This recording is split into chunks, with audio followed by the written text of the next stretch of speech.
First ఒక like కొట్టి పూర్తిగా చూడండి, మీరు అది కూడా చూడొచ్చు. Okay, let's go.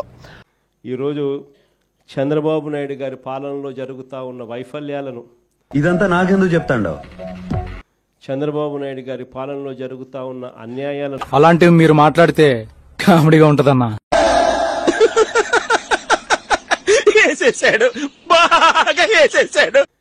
ప్రశ్నిస్తే చాలు, ఆ ప్రశ్నించే గొంతు వినపడకుండా చేయడం కోసం ఏకంగా భయాన్ని సృష్టిస్తూ రెడ్ బుక్ రాజ్యాంగాన్ని నడుపుతా ఉన్నారు.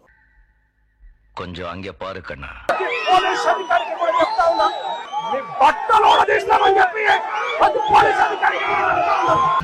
ఇప్పుడు ఎక్కడ కొట్టాలరా? నిన్ను కొట్టకుండా పనే మార్గం లేదా? ఏమి అలవాట్లు రా బాబు మీకు? బట్టలు తీసి చూస్తా, నిన్ను అండర్వేర్ మీద చూస్తా. మానసిక రోగం ఏమైనా వచ్చిందేంటి రా బాబు మీకు? ఈ గొడ్లోడు తీసి చూడటం ఏంటి, అండర్వేర్ మీద చూడటం ఏంటి, ఏంటిదంతా?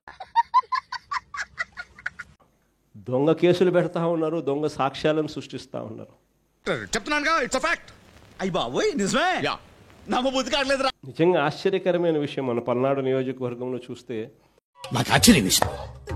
మొదట బాధ వేసింది, తర్వాత భయం వేసింది, ఆ తర్వాత నా మీద నాకే పల్నాడు నియోజకవర్గంలో వాళ్ళు కొట్లాడుకొని అదెవరు చెప్పారు? అదెవరు చెప్తాను నేను? వాళ్ళే చెప్పారు. వాళ్ళు తెలుగుదేశం గ్రూప్ రాజకీయాలలో వాళ్ళు ఒకరిని బండి ఆపి చంపేస్తే మీరు నమ్మట్లేదు కదా? నిన్న మీరు నమ్మట్లేదు కదా? అరే నిన్న నిన్ను నమ్మితే అని పూసుకున్నట్టే నా ముఖాన్నే పడుతుంది.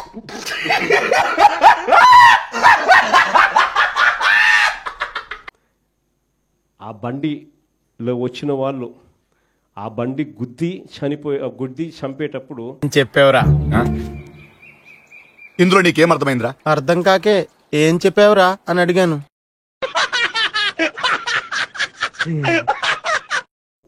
ఆ బండి యాక్సిల్ ఇరిగిపోయి బండి అక్కడే వదిలేసాల్సిన పరిస్థితి వస్తే ఏంటి బాబు అన్న, ఇంకోసారి అన్న. ఆ బండి ఎవరిది అని తెలుసు. చంపేటప్పుడు ప్రత్యక్ష సాక్షులు ఎవరు చంపినారో కూడా తెలుసు.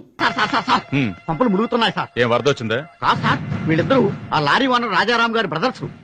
అయిపోయిన వెంటనే ఎస్పీ వచ్చి వాళ్ళు కొట్లాడుకొని చంపుకున్నారు అని చెప్పి ఎస్పీ చెప్తే అక్కడికి ఎవడో చెప్పినట్టుగా కాపురం పిల్లలు చూసేస్తే కడుపు పక్కిన దానికి అయినట్టుగా చూద్దామేంటి?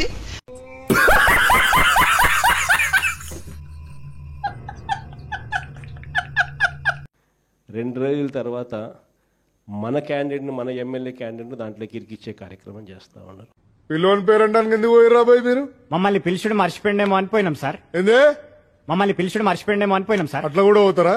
అట్లనే అనుకుంటాం. మాజీ మంత్రి కాకాని మొన్న ఈ మధ్యకాలంలోనే ఆయనను అరెస్ట్ చేసినారు. ఎస్ఐ గారండి, బాబు కానిస్టేబుల్ ఏవండి, నన్ను ఎవరనుకుని అరెస్ట్ చేశారండి? అది కూడా ఏంది, ఎలాంటి ఇల్లీగల్ మైనింగ్ గతంలో జరగలేదని. ఇది వర్కౌట్ అవ్వలేదు కానీ వేరే ఏదైనా ట్రై చేయరా? అంత సడన్ గా అడిగితే ఎలా చెప్తానండి? ఇది చెప్పడానికి చాలా ఆలోచించాను. ఒక చిన్న కేసు, ఆ కేసులో నుంచి బయటకు తీసినారు. ఏం దిక్కుమాలిన ప్రశ్న ఇదొకటి. ఏంటో మామ యాదవ జీవితం. అరే